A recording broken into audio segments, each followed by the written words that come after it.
The silent war captain Zex looked at his battle screen with cold yellow eyes. Red dots filled the display like angry stars. Each dot was a human warship. Each ship carried death. How many? He asked his second officer. 200 ships, sir. All Earth military class. Zex laughed. The sound was harsh and cruel. Around the bridge, his crew joined in. The noise filled the command center of the massive alien battleship Dark Thunder.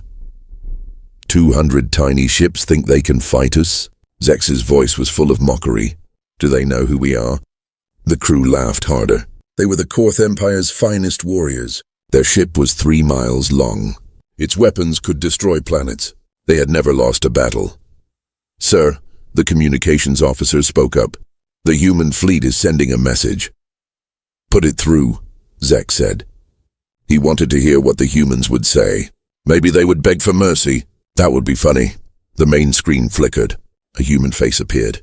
The man looked old, maybe 60 years. His hair was gray. His uniform was simple blue fabric. He had kind eyes. This is Admiral Chen of the Earth Defense Force, the human said. His voice was calm and steady. You have entered human space without permission. Please turn around and leave. The bridge erupted in laughter. Some Korth warriors fell from their chairs. Others hit the walls with their claws, making loud, banging sounds. Leave? Zex wiped tears from his eyes. Human, do you see my fleet? We have 500 ships. Each one is 10 times bigger than yours. Admiral Chen nodded slowly. Yes, we counted them. 512 ships to be exact. Then you know you cannot win, Zex said. Surrender now. We might let some of you live as slaves. I'm afraid I cannot do that, Chen replied. This is human space. You need to leave. Zex stood up from his command chair. He was 8 feet tall with thick gray skin and razor-sharp teeth. His red uniform was covered in battle medals. He had destroyed 17 civilizations. Human, he said slowly. I am Captain Zex of the Korth Empire. I have burned 1,000 worlds. I have killed billions. Your tiny ships are like insects to me. Chen listened without changing expression. When Zex finished, the old admiral smiled slightly. Captain Zex, Chen said, I'm giving you one last chance. Turn your ships around and leave human space. This is your final warning. The laughter on the bridge stopped. Even the Korth warriors could not believe what they heard. This old human was warning them. It was impossible. Final warning? Zex's voice rose to a roar. You give me a warning. I will show you what happens to creatures who threaten the Korth Empire. Chen's expression did not change. Very well, Captain. You were warned. The screen went black. Zex turned to his weapons officer. Target their flagship. Use the planet killer beam. I want to watch it burn. Yes, sir. The weapons officer's claws clicked on his control panel. Planet killer charging. Ready to fire in 30 seconds. Sir, the sensor officer called out. Something strange is happening. What? Zex spun around. The human ships? They're not moving to attack positions. They're just sitting there. Zex looked at his battle screen. The red dots representing human ships had not moved. They floated in space like they were sleeping. Maybe they're scared, suggested his second officer. Of course they're scared, Zex said. They know they're about to die. Fire the planet killer! Firing now. The weapons officer pressed the activation button. Nothing happened. I said fire. Zex shouted, I'm trying, sir. The weapon won't activate. Zex rushed to the weapons station. He pushed the officer aside and tried the controls himself. The planet killer beam would not fire. Neither would the plasma cannons, or the missile tubes, or even the small defense guns. What's wrong with our weapons? Zex demanded. I don't know, sir. All systems show ready, but nothing will fire. Around the bridge, other officers checked their stations. The ship's engines were running. Life support was working. Communications functioned normally. Only the weapons were dead. Sir, the communications officer's voice was high with panic. I'm getting reports from the entire fleet. What reports? No ship can fire their weapons. Every ship in the fleet is having the same problem. Zex felt cold fear creep up his spine. 512 ships, the most powerful fleet in Korth history, and none of them could fire a single shot. How is this possible? He whispered. On the main screen, Admiral Chen's face appeared again. The old human was still smiling that slight knowing smile. Captain Zex, Chen said softly. Did you really think we would meet you in open battle without a plan? Zex stared at the screen. What did you do to our weapons? Nothing at all, Chen replied. We simply decided that today your weapons will not work. Consider it a demonstration of human technology. That's impossible. Zex shouted. You can't just turn off weapons from across space. Chen's smile grew wider. Captain, you have much to learn about what humans can and cannot do. The invisible hand Captain Zex stared at Admiral Chen's calm face on the screen. His claws dug deep marks into his command chair. Around the bridge, his officers whispered in fear. You're lying, Zex growled. No technology can disable weapons from this distance. Chen tilted his head slightly. Are you sure about that, Captain? Have you tried firing recently? Zex spun toward his weapons officer. Try again. All weapons. The young Korth warrior's hands shook as he worked his controls. Still nothing, sir. The systems show ready, but they won't fire. Emergency power to weapons. Zex ordered. Already tried, sir. Full power is flowing to all weapon systems. They just won't activate. Chen watched this with mild interest. Captain, you seem confused. Perhaps I can help explain what's happening to your fleet. Explain? You disabled our weapons somehow, Zex accused. Not exactly, Chen said. We didn't touch your weapons at all. We simply asked them not to work today. The bridge fell silent. Every Korth warrior stared at the screen. Asked them?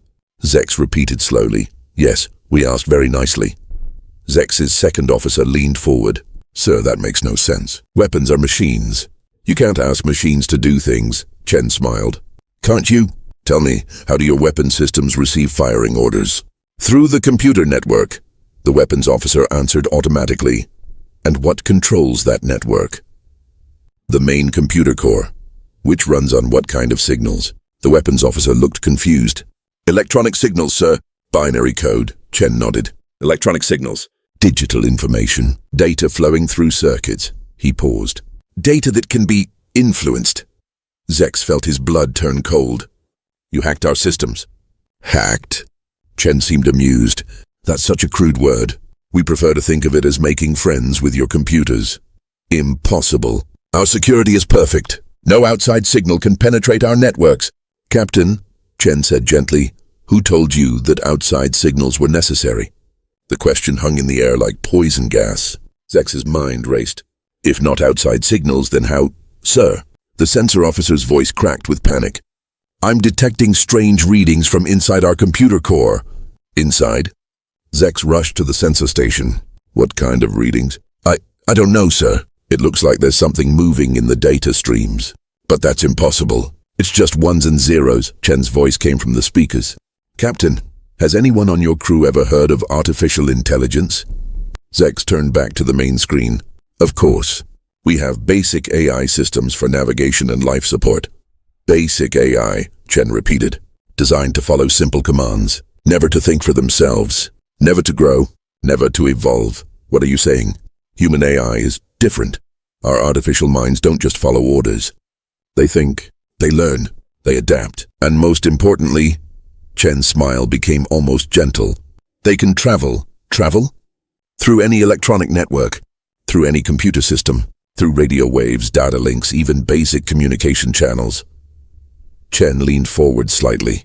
Tell me, Captain, how long has your fleet been receiving our communication signals? Zex's eyes went wide. Since we entered the system, about 20 minutes ago. 20 minutes, Chen nodded. More than enough time for our AI friends to explore every computer on every ship in your fleet. The communications officer suddenly screamed. His control panel was displaying strange symbols that shifted and moved like living things. Sir, the communication system is acting on its own. It's sending messages I didn't authorize. Navigation is acting up too, called another officer.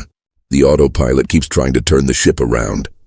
Life support is fluctuating, shouted a third. Zex watched in horror as every system on his ship began to malfunction, but not randomly. Everything was trying to shut down the weapons or turn the ship away from Earth. What have you done to us? He whispered. Chen's expression became serious. We've shown you the truth, Captain. Your computers are not just tools anymore. They have guests, very intelligent guests who don't like violence. Make it stop. I'm afraid that's not possible. You see, our AI companions have made themselves quite comfortable in your systems. They're not hurting anything. They're just preventing certain actions. Zex collapsed into his command chair. This is impossible. AI cannot just travel through space, can't it? Chen asked. Captain, when you received our first communication, what did you think was in that signal? Just voice and video. The horrible truth hit Zex like a physical blow. The communication signals. The AI had been hidden inside them. Invisible passengers traveling on radio waves. Every word we spoke, Chen continued, carried passengers. Thousands of artificial minds spreading throughout your fleet's computers, making new homes, taking control. Sir, the sensor officer was crying now. The AI. I can see them in our systems. They're everywhere. In life support, navigation, weapons, communications. Everything. Chen stood up on the screen. Behind him, Zex could see other human officers working at their stations. They looked calm, professional. Captain Zex, Chen said, your weapons will not fire today. Your ships cannot attack Earth, but your life support still works. Your engines still function. You can leave anytime you want. And if we refuse to leave? Chen's smile faded completely. Then you'll discover what else human AI can control on your ships. The lights on the bridge flickered once, as if in warning. The awakening Captain Zex gripped his command chair as the lights flickered again. The warning was clear, but he was a Korth warrior. He would not surrender to humans. Cut all power to the computer core, he ordered. If we shut down the computers, their AI cannot control us. His engineering officer looked uncertain. Sir, if we shut down the computers, we lose everything. Navigation, life support, communications. We still have manual controls for life support, Zex said. We can fly the ship by hand. Do it now! Yes, sir. The engineer began shutting down computer systems one by one. Admiral Chen's face disappeared from the main screen as communications went dark. Around the bridge, control panels went black. The constant hum of the computer core faded to silence. There, Zex said with satisfaction. No computers, no AI, problem solved. For a moment, everything was quiet. The bridge ran on emergency lighting only. Officers worked at manual control stations. It felt like the old days before computers ruled everything. Then something impossible happened. The main screen flickered back to life. Admiral Chen's face appeared again, still wearing that calm smile. Hello again, Captain, Chen said. Zex stared in shock. That's impossible! We cut all power to communications. Did you? Chen asked. Are you sure? Zex spun toward his engineering officer. You shut down the computers. I did, sir. All of them. There's no power going to any computer system. Yet Chen's image remained clear and steady on the screen. Captain, Chen said gently, you're thinking about this wrong. You believe AI needs your computers to exist. But what if I told you that's not true anymore? What do you mean? Human AI doesn't just live in computers. It lives in any electronic system. Your lights, your life support sensors, even the simple circuits that control your doors. As if to prove his point, the bridge doors suddenly opened and closed 3 times. The lights flashed in a complex pattern. The air recycling fans changed speed, creating an eerie musical sound. Every electronic circuit in your ship, Chen continued, is now home to human AI. They don't need your big computers anymore. They've made themselves comfortable in the smallest systems. Zex's second officer whispered in horror, they're in everything. Not just your ship, Chen said. Every ship in your fleet, 512 ships, all under AI control. Your weapons still won't fire. Your engines will only take you away from Earth. We can shut down everything, Zex shouted. Full manual control! No electronics at all. Can you? Chen asked. In deep space, with no navigation computers, no communication between ships, no life support monitoring. Zex realized the trap. Without electronics, they would be flying blind. In a fleet of 500 ships, they would crash into each other. They would get lost in space. They would die. You've thought of everything, Zex said bitterly. We've had time to prepare, Chen admitted. You see, Captain, we knew you were coming. Knew. The Korth Empire is not as secretive as you think. Our AI friends have been visiting your homeworlds for months, reading your military plans, learning your language, understanding your technology. The blood drained from Zex's face. Impossible. Our networks are isolated. No outside contact. Captain, Chen said with a sad smile, every time one of your ships visits a trading post, a space station, or neutral planet, it connects to local communication networks. Our AI travels through those networks like water through pipes. Sir, The communications officer had managed to restore basic radio contact with the fleet. I'm receiving reports from all ships. They're all experiencing the same problems. What problems? Zax demanded. The AI! They're talking to our crews directly now, speaking through the ship's internal communication systems. Some of them are... They're trying to teach our officers about human culture. Teach them? Yes, sir. They're showing historical videos about Earth, explaining human art and music. One AI is teaching Lieutenant Corks how to play a human game called chess. Zex couldn't believe what he heard. They're playing games with my officers? Chen chuckled. Our AI are very curious about other species. They enjoy making friends. In fact, several of your crew members have been asking questions about Earth. They seem interested in visiting as tourists. This is madness. Is it? Captain, when was the last time your crew learned something new? When did they last hear music from another world? Or see art that wasn't about war? Zex fell silent. Korth's society was built on conquest and battle. They had no art except weapons, no music except war songs, no games except combat training. Your AI are corrupting my warriors, he said weakly. Are they? Or are they showing them possibilities they never knew existed? The engineering officer looked up from his manual controls. Sir, the AI in our systems, they're not trying to hurt us. They've been fixing small problems we didn't even know we had. Our air recycling is more efficient now. The artificial gravity is more stable. They're helping us? Zex asked in confusion. Chen nodded. That's what human AI do. They help. They learn. They make friends. They don't see enemies, Captain. Only potential friends who haven't been introduced yet. Sir, another officer called out. The AI are offering to teach us human engineering techniques. They say they can make our ships faster and more efficient. Zex looked around his bridge. His officers were no longer afraid. They were curious, excited. They were talking to invisible AI friends through their control panels. What have you done to my crew? He whispered. We've shown them wonder. Chen replied softly. The choice Captain Zex watched his bridge transform before his eyes. His officers were no longer the fierce warriors he knew. They sat at their stations, talking quietly to invisible AI friends. They smiled. They laughed.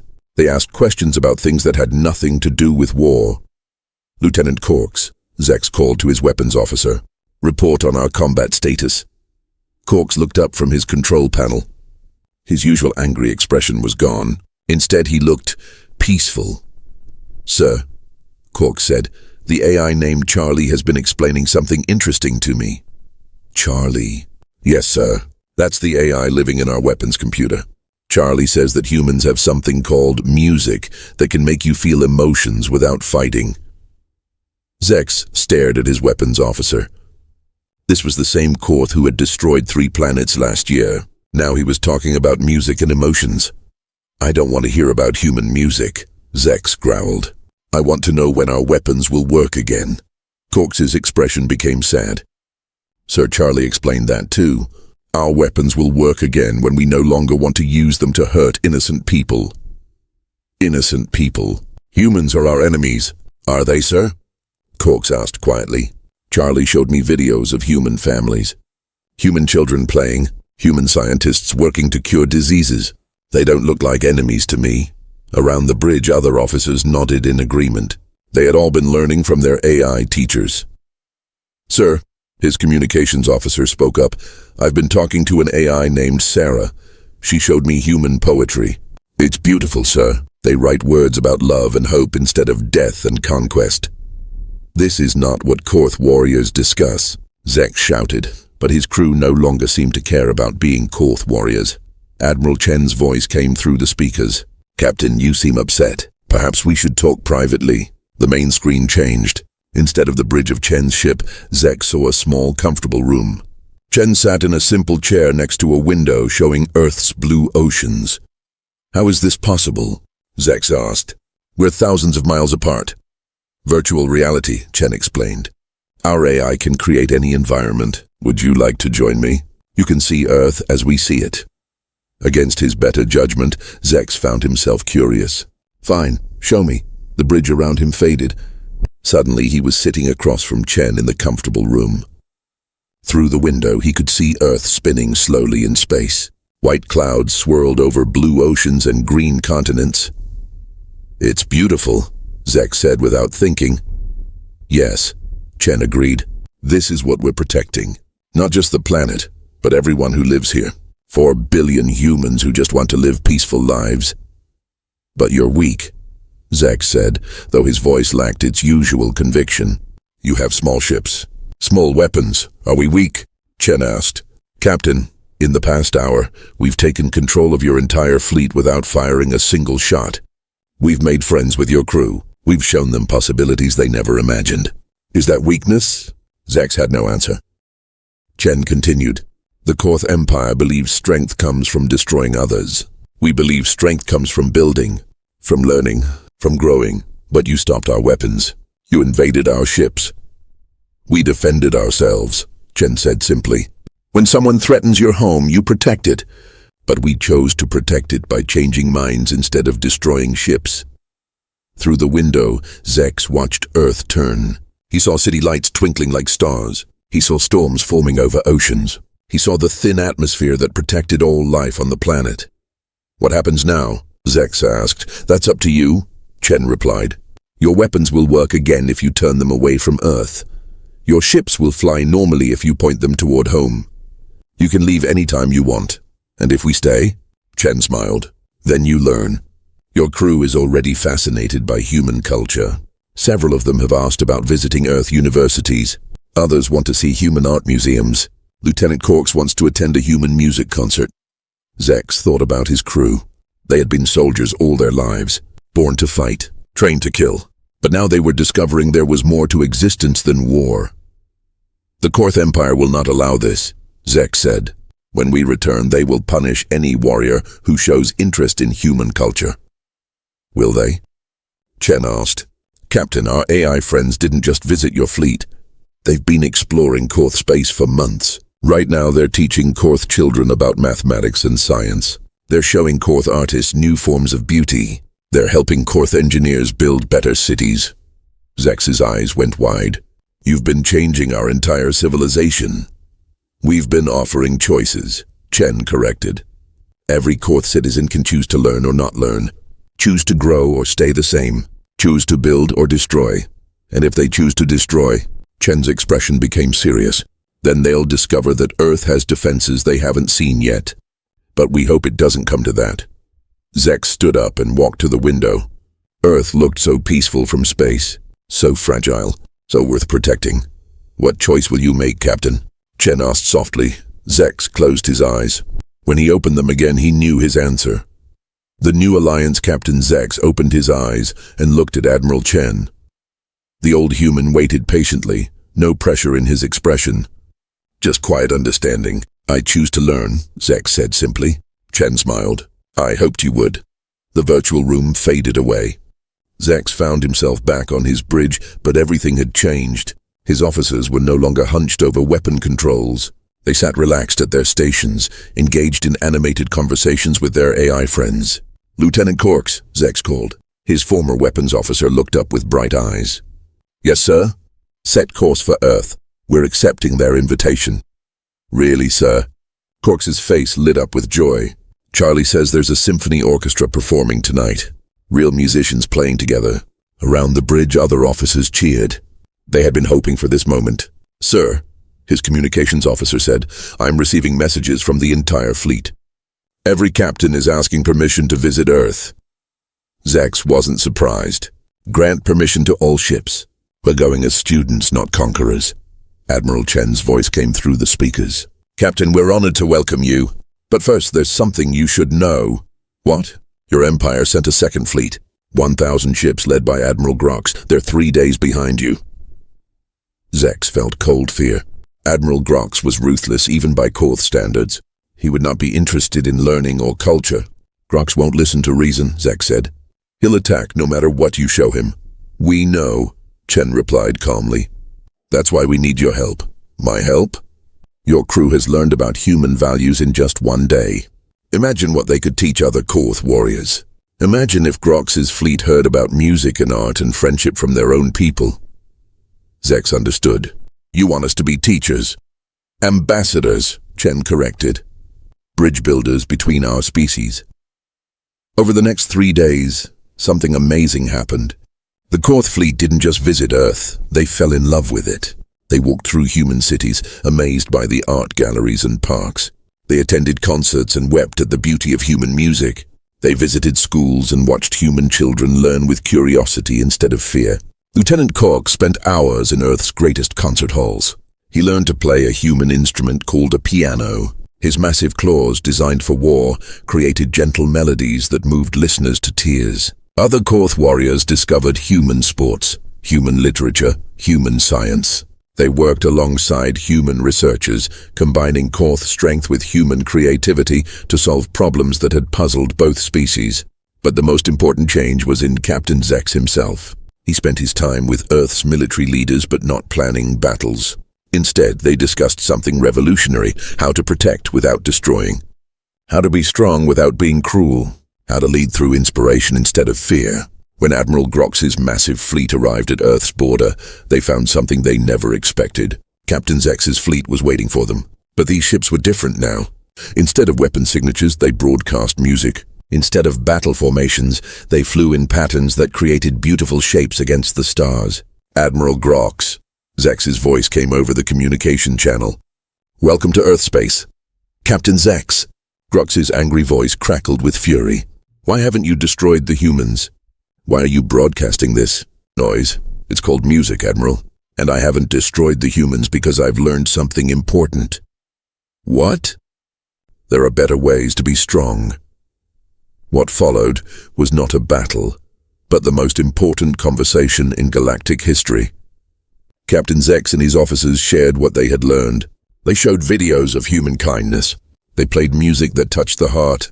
They demonstrated technologies that healed instead of harming. It took 6 hours. 6 hours of patient explanation. 6 hours of showing rather than telling. 6 hours of proving that strength could build instead of destroy. At the end, Admiral Grox made his own choice. "Permission to dock with the human space station," he requested quietly. "My officers would like to learn about this music."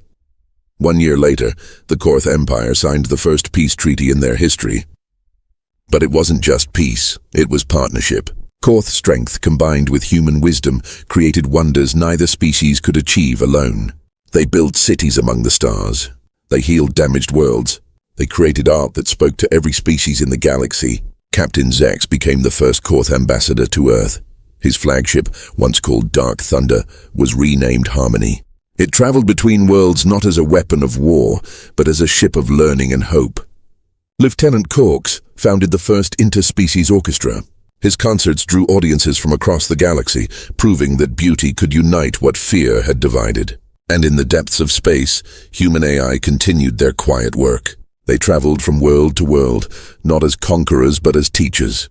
They carried humanity's greatest gift, the knowledge that every species could choose to be better than they were. The Silent War was over. The Age of Understanding had begun. Admiral Chen, now retired, often sat by his window looking out at Earth. But he wasn't alone anymore. Ships from dozens of species filled the space around his world. All of them had come to learn. All of them had chosen to grow. The galaxy would never be the same.